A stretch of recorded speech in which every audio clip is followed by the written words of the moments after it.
Hello and welcome. This is Health and Wellbeing, and I am Lois Abasambu. Have you ever seen little children and when you ask of their age, you are shocked because they look too small for their age? That condition is what is referred to as stunting, or what is popularly called stunted growth. It is characterized by impaired growth and development that children experience from poor nutrition, repeated infection, and inadequate psychosocial stimulation.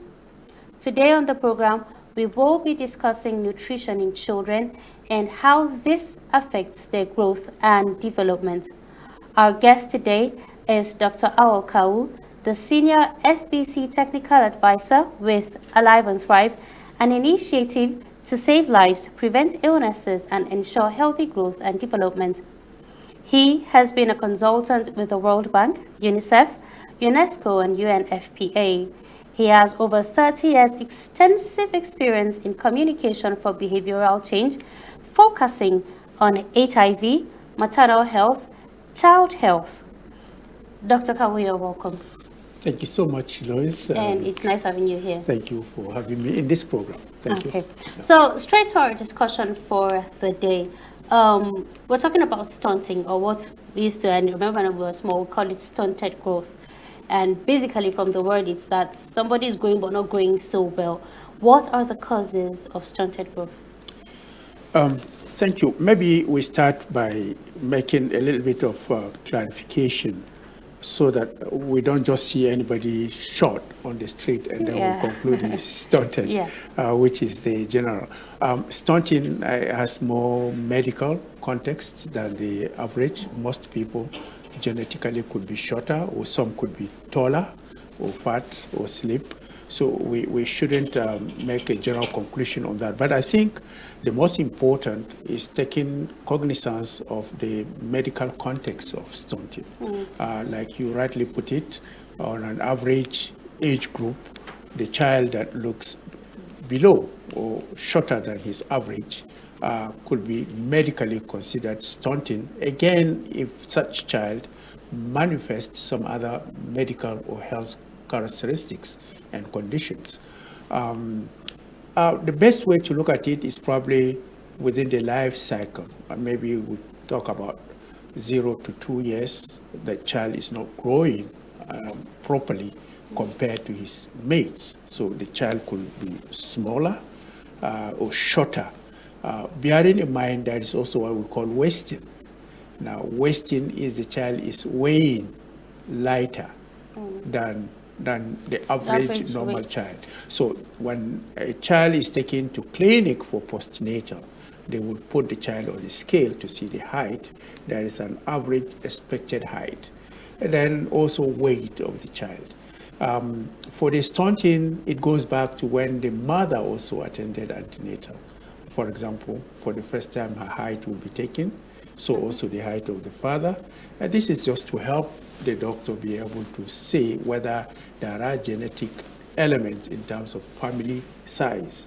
But basically, the most critical point is to, beyond the height of that child, is to look at other conditions that actually makes the child be categorized as stunted. The short IQ, for example, you mentioned immune system, the child can easily get sick most of the time, and then he will perform below the average compared to the others because of the slow brain development.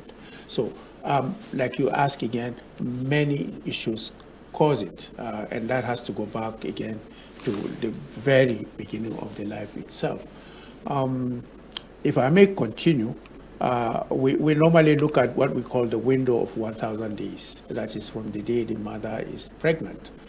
In most cases, we prefer even before she got pregnant. That's why now we insist on adolescent mother's nutrition. Before she even starts thinking of getting pregnant, she has the basic nutrients that are fundamental for pregnancy and for child growth, or for pregnancy growth, and then for the child she will have all the micronutrients that's required, and then that could avert the chances or the tendency for the child to become stunted. So basically it's an element of malnutrition, or in other words, poor feeding for the child. Okay. So when we talk about poor feeding, or what we call malnutrition, clearly it's not about not eating, right? Yes. Okay. So what does that now mean? So it's not about the fact that it's not like the child doesn't eat. So what is missing, or what does the person need, or what does the child need to be able to go beyond this? That's interesting. Sometimes why we insist to talk in a much simpler, less technical, is for the average woman on the street to understand a lot of things she takes for granted. What you have asked is very important. It's not just about eating. Everybody will eat apple or fufu somewhere and rice and assume I'm eating. But there are fundamental nutrients that are important. Of recent, there's a lot of insistence to see that even adolescent girls have access to iron folic as a key component of their nutrients. People think it's a drug, but it's actually a nutrition, it's food. She needs iron, she needs folic, and this is fundamental for many reasons. Why we speak about girls is she goes through menstrual cycles every month, and a lot of changes happen to her body. And then the soonest she is pregnant. Now, this is the beginning of stunting condition. That's when it has to be noted. The mother must have adequate, appropriate food groups that have appropriate nutrients. That is required for human development. Human in the embryo, from conception to the time the baby is born, stages are how each organ and part of the body is developed, and it requires certain nutrients for such development. That's why when it's missing, the child becomes stunted and manifests those elements that is missing in the nutrient. For example, we mentioned low IQ. It's not that he's going to be daft. No, he will perform slower compared to his age mate. A typical example: Gabriel, go to the bedroom, bring me the bag on top of the cabinet, and make sure you put it on the bed and bring the red shoe. So Gabriel will forget the second instruction. As simple as that. Yeah. So because you've given to the brain works slowly, because that was not properly developed when the baby was still being conceived at the pregnancy level, at the conception level. Now, so the micronutrients that were deficient then will take a while, ages, to correct that deformity. So that becomes element. Now you can look at it, the easiest one that is most seen is the growing, the height. Yeah. That's why we easily say the child does grow. But also there are issues to do with immunity. Now we anticipate everybody at the first 1,000 days, that is the first 2 years, the child will have all the immune system working properly and can be protected from the basic, simple childhood communicable diseases. But the child that is malnourished, that didn't have those through at the pregnancy in the warm stage, the mother didn't have it in her food, so she couldn't transmit it to the child. So the child cannot protect himself or herself as they are growing. For example, they can easily have diarrhea, they can easily have cough, they can even have pneumonia, because all this immune system have been compromised because at that level. Okay, so we've just spoken about nutrition in children, and then you said there are certain components of food or certain supplements that the mother would need. What are these supplements? I know you've called folic acid. What more does the mother need to help with that? It's not really something that is far from everybody's day-to-day food. In Nigeria, the federal government, the nutrition division, and with collaboration with many others, have tried to develop the simple 5 groups that we should be familiar with. But getting access to these 5 groups requires beyond just saying they are available in the market. They could be even in the backyard. The 5 groups compromises of looking at what do we normally give our women when they are pregnant, and what do we give our children when they are young. The average family will eat fufu or tuwo for example, and the usual soup, and then that has been overcooked, and then so it's like it doesn't have anything inside. But it's a requirement. Fufu gives her the carbohydrate part.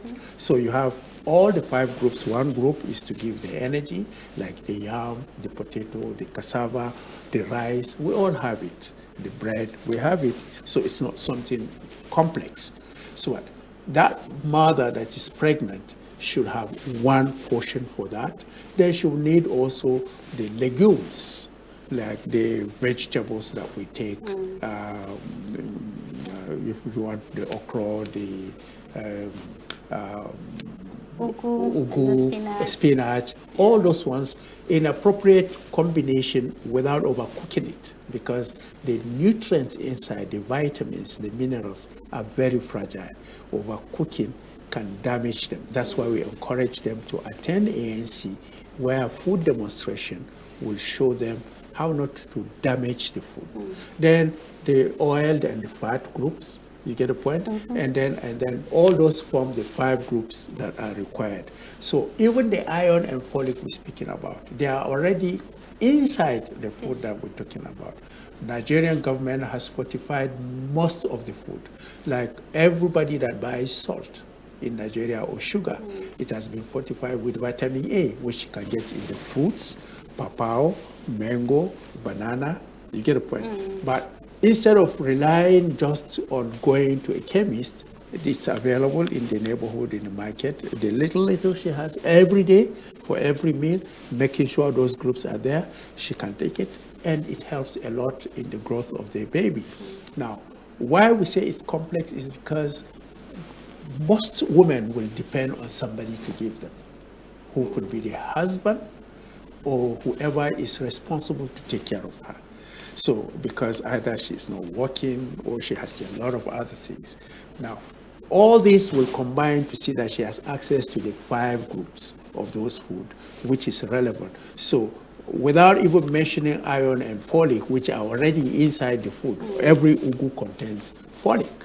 You get a point, it's inside. But because we know it is improperly, poorly cooked, we know that is management of it in our kitchen. So that's why the clinic will give her some of those tablets to fill in the gap of what she has damaged. Okay. Now this is for prevention, Yes. even before she gives birth to the It's very child. important. Now let's talk about children that did not have, their mothers did not have the luxury of getting foreknowledge of this, and then somehow they're giving birth to these children, and these children are stunting and are wasting. How do we correct this in children? You see, stunting, why it is attracting global attention and even national is because of its consequences and implication. A stunted child will die 4 times more than a normal child on average. In other words, the chances, you could see how dangerous it could. He can easily fall sick. His immunity is compromised. His IQ is low, so he cannot do a lot of other things, and then you can go and listen to them. And while at the childhood it's not clearly, it's seen more as a clinical manifestation, but actually it goes up to adulthood. For example, for girls, it becomes a life cycle, a vicious cycle. She is stunted. The chances are that if care is not taken, it goes on the cycle of our own pregnancy as well. So the grandchild and then. But for men, it has a lot of repercussion, because you will not notice that it had a history back. A typical example we used to say is that his performance is compromised. He may be good in school with others, but his performance is compromised compared to one that was never stunted. So he's about 22% compromised in terms of performing better, even earnings. So it affects a lot of things. Now, how do we correct it? 2 ways. The general one, which is the windows, we call window of opportunity, is to look at the 1,000 days. 1,000 days, the correction is at first, even though you've mentioned prevention, but for me, in terms of behavior you prevent is easier than correcting now takes you to clinic. Then you have to go into treatment. So going to clinic and going for treatment, it simply means the child has to be put on a rapid RUTF. You get a point. Now, RUTF, which is the rapid treatment food, is basically to see that all the micronutrients the child didn't have is boosted into the child within a short period of time, and the child is recovered. Yes, it saves a lot of life. It saves a lot of children. It creates a lot of opportunity for many to perform, but it's expensive. It's not easy. And then it is time consuming. But then some physiological damages will also take ages to be corrected.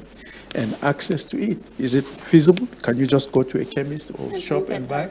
You see, all those things are the complications. That is in terms of that. Secondly, we have had situations where they are actually admitted to hospital for chronic treatment because it has become very severe. With the insurgencies and other things, Nigeria has experienced a tremendous number of children that are stunted and wasted and that need to be put on micronutrients and RUTF just to heal them because it has become a disease, an illness in this respect. And then so it continues. And then the third is obviously to improve opportunities, even at adult as they're growing, children, like I said now for young girls, give them more opportunities to have access to all the micronutrients that they missed at that particular time. That includes also young boys as well. And then but as they are growing older from 5 years, a lot of the compromising elements begin to diminish or to reduce. In other words, they become stronger and other things. But it also means that we must create opportunities for all of them to have access to good food, appropriate groups of the food, and then also to eat. But the most critical for the children, like I said, is the breast milk. Now, a child, whether the mother was malnourished or not, the child that goes through the 2 year properly breastfed, that child has almost 80% chances of being taken care of in terms of having challenges related to stunting or wasting, because the mother's breast milk is comprehensive. It contains all the English we're talking about. And then the child will now have that. But you see, she has to be given the appropriate food. So from birth to 6 months, when that child is exclusively breastfed, we are guaranteed that that child have appropriate food required to be able to grow properly, not compromised. Then the parents should know that from that 6 months to 2 years, that child is given all the 5 groups within the context on a daily basis so that the child's health is not compromised. Bear in mind, we are not talking about big bowl of food or big bowl, plenty of eggs. Now, it's 7 months old child, look at the piece of egg that child, or piece of meat the child will eat. So treatment here, as you have said, is that ideally, first and foremost, delivery in a facility, in a hospital, is fundamentally required so that it can be detected as early as possible while she attends ANC. And then once she gives birth, and then she can be guided properly. Now, once the child is noted to be stunted or having deficiency, malnourishment, that child will be put on proper care and treatment.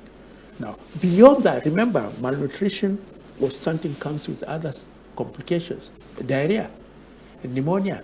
They all come along with it. So you see, already the child is being exposed to so many drugs, which again are part of the treatment that you're talking about. Yeah. So I did this report on malnutrition, one in Bori, one in Kwali, 2 reports actually on 2 mothers. One had a 4-year-old child, I think. Another had triplets. They were 2 years and were malnourished. But I'd like us to watch this report, and then when we come back, our discussion will continue. Okay.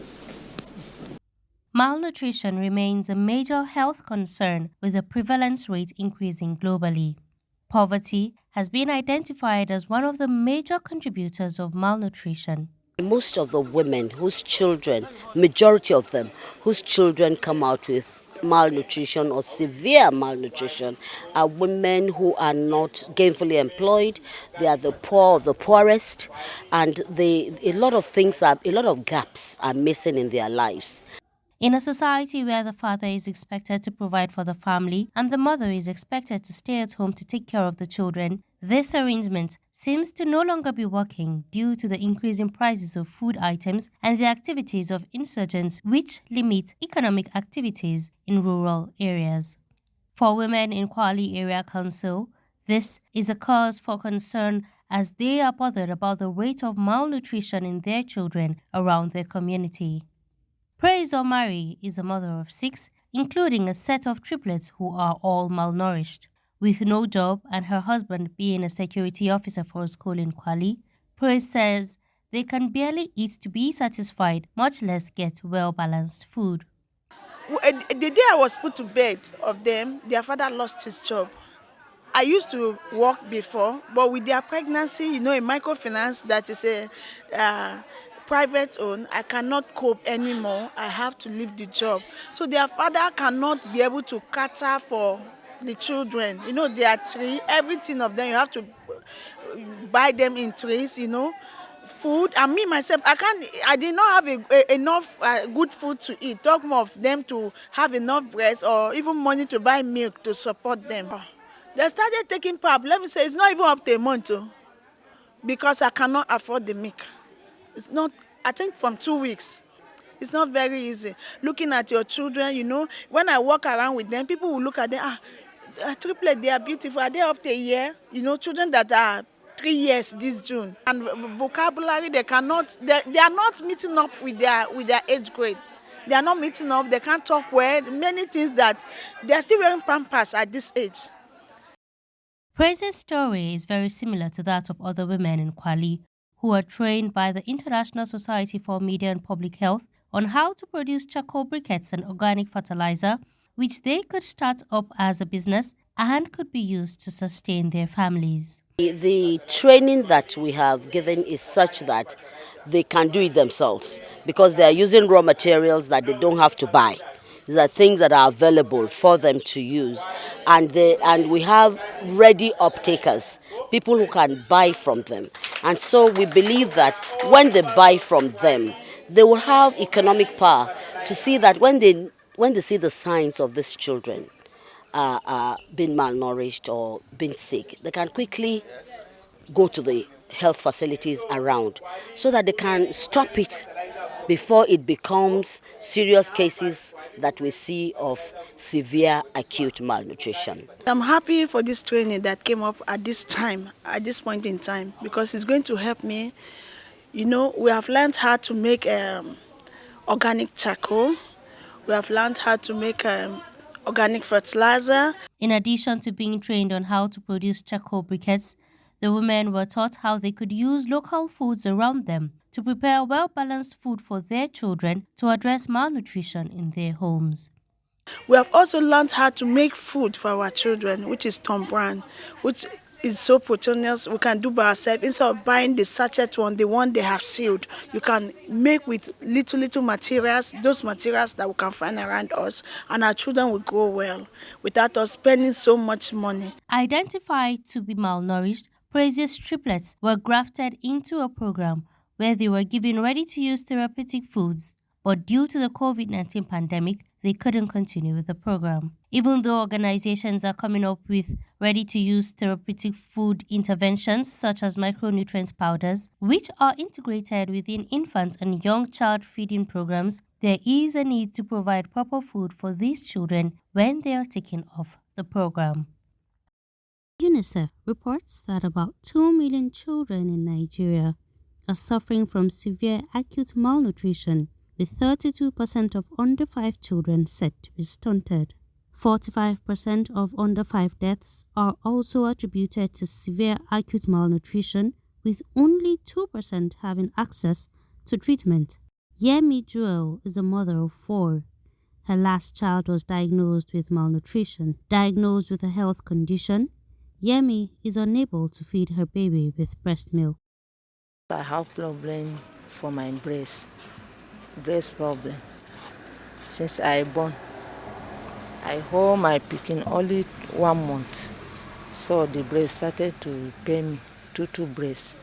So I couldn't feel give the pikin the breast, two breast didn't bring water again. I was using milk for her. So anytime if the milk finish, if you are not going to get money to buy the milk, you see him body be one kind. So I come that time, if I have problem, I said that I will not feel buy the milk. I come to use that account small they give her. And sometimes if I give her that account, sometimes it used to purge. Poverty amplifies the risk of malnutrition. With a low income level, families are barely able to feed daily, much less get a balanced diet to meet their nutritional needs. I've noticed that one of the problems, causing malnutrition is poverty. Most of them do not have means to solve or to take care of their nutritional needs. The International Society of Media in Public Health, funded by the European Union Agent for Citizen-Driven Transformation Project, is training women like Yemi with life-saving skills to equip them and help them fend for themselves and their children. So we decided that, look, we were going to train women, poorest of the poorest, and women who have their children are malnourished, to be able to have these life-saving skills. The matron and chief nursing officer of Buhari General Hospital, Mrs. Amike Jang, who was also one of the trainers, noted that with local food products around, mothers can prepare healthy meals for their children. If we want to bring our children out of malnutrition, out of all this kwashiorkor, we should learn how to prepare our resources available around us. Instead of saying no money, no money. If you come to the hospital, they use the money in buying blood always. Malnutrition leads to anemia. These women are trained to make charcoal briquettes and liquid fertilizer, which could be sold or used for their farmlands. We're going to provide them with a machine that will be used to produce this organic fertilizer. After the training, they will use the machine to practice as they had been trained, and then after the training, the machine will be left with them, and that is what they will be using to produce these items. This will help them. Even their children will also benefit, because after producing this product and it has been marketing, the income that they will have, it will help them to sponsor their children to school.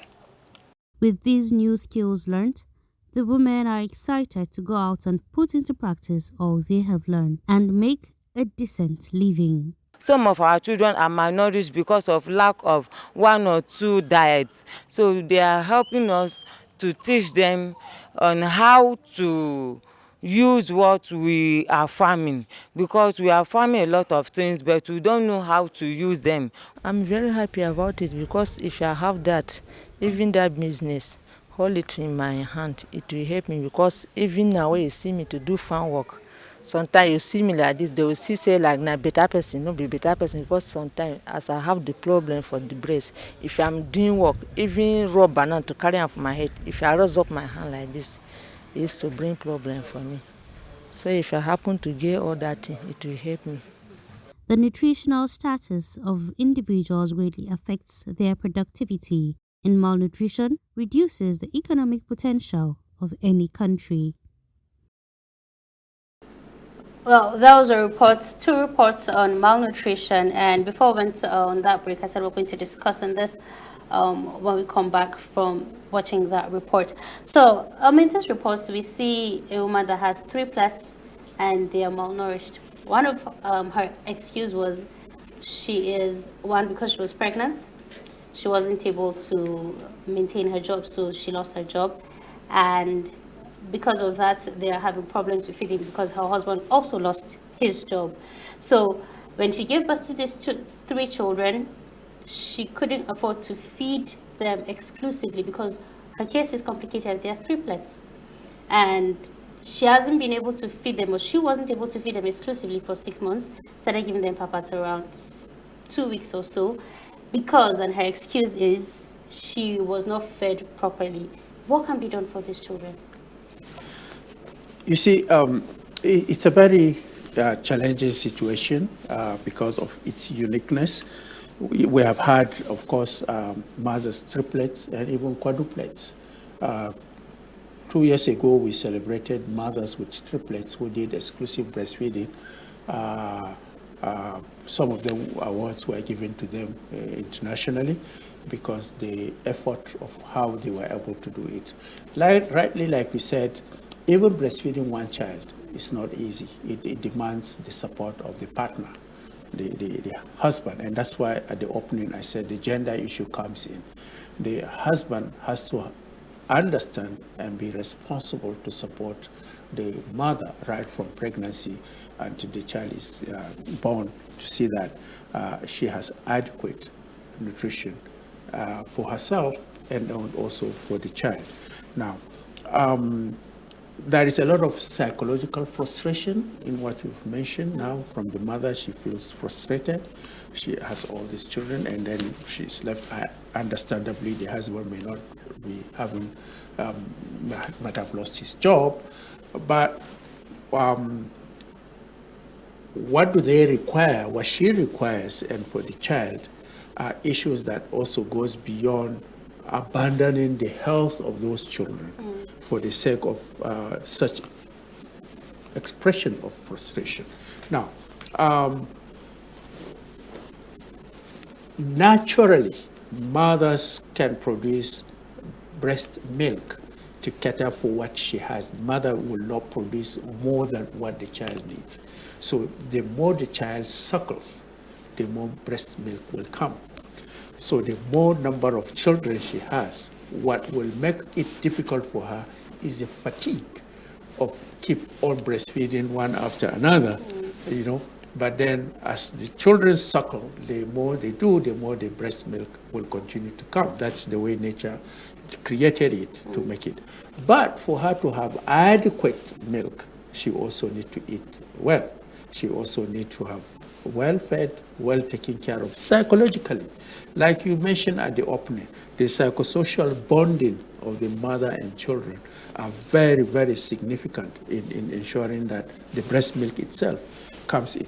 Now, one, it's not easy where we normally will rush and say the government should support. Yeah, government will not be going to look for every triplet mother and give her food.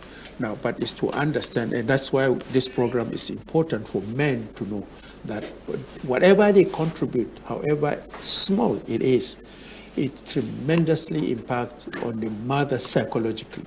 Now, the more she feels psychologically secured, however little he helps her to have, the more it will be easy for her to be able to take care of the children. Now, PAP for the first 2 weeks is completely unacceptable. It's empty, zero. What they are doing is survival. They are just putting some starch into the baby's stomach that cannot even digest it. It can't. So that's why the children will have diarrhea.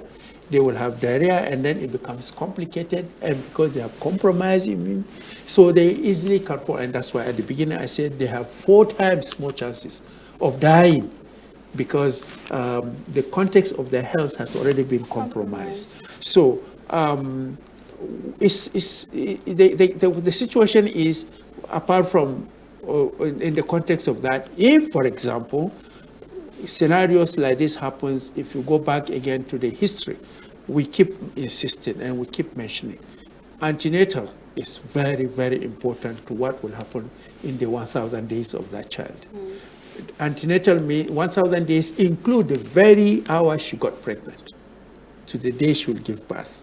Now, which means who does what and how for who at those particular period.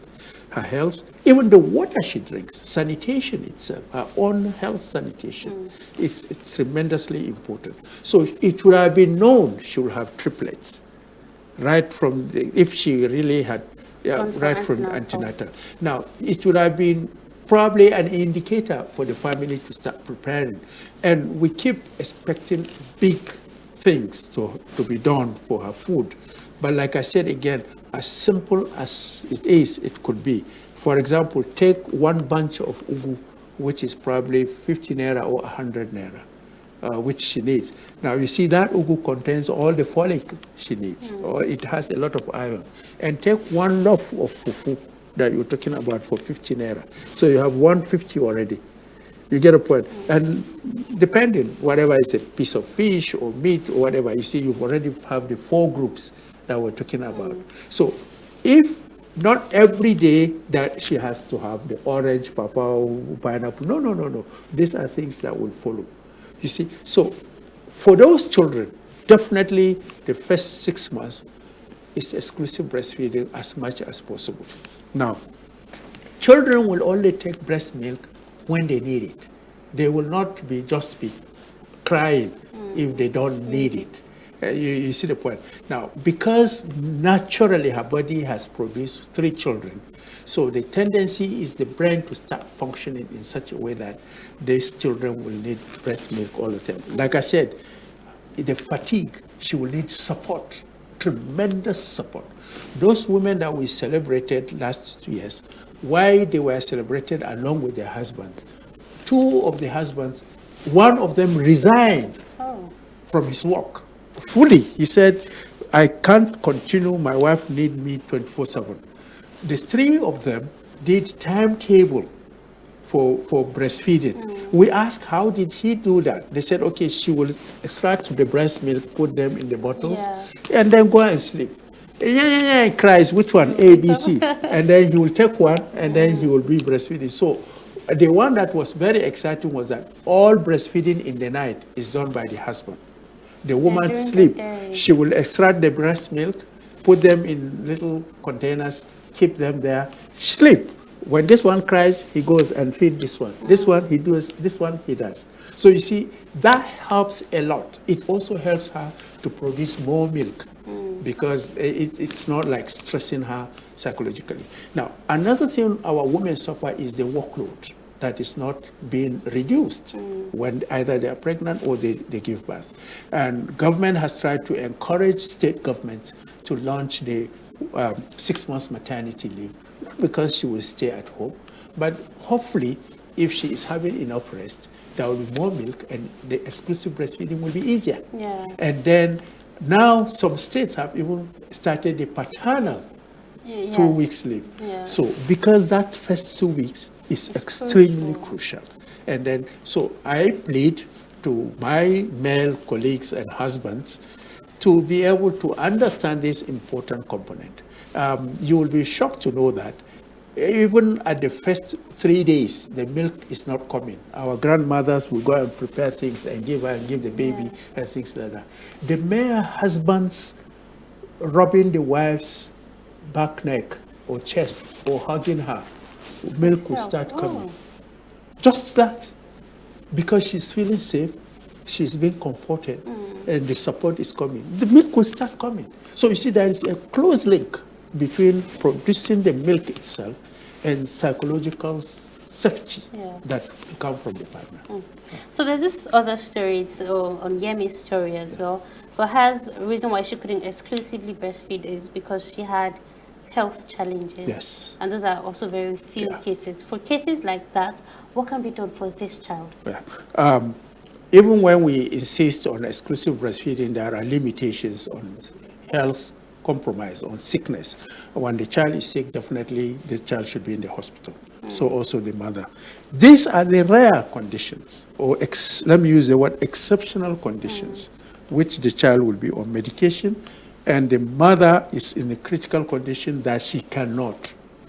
But where she can produce milk, it's advisable the child be given the mother's milk. You cannot compromise that with any substitute.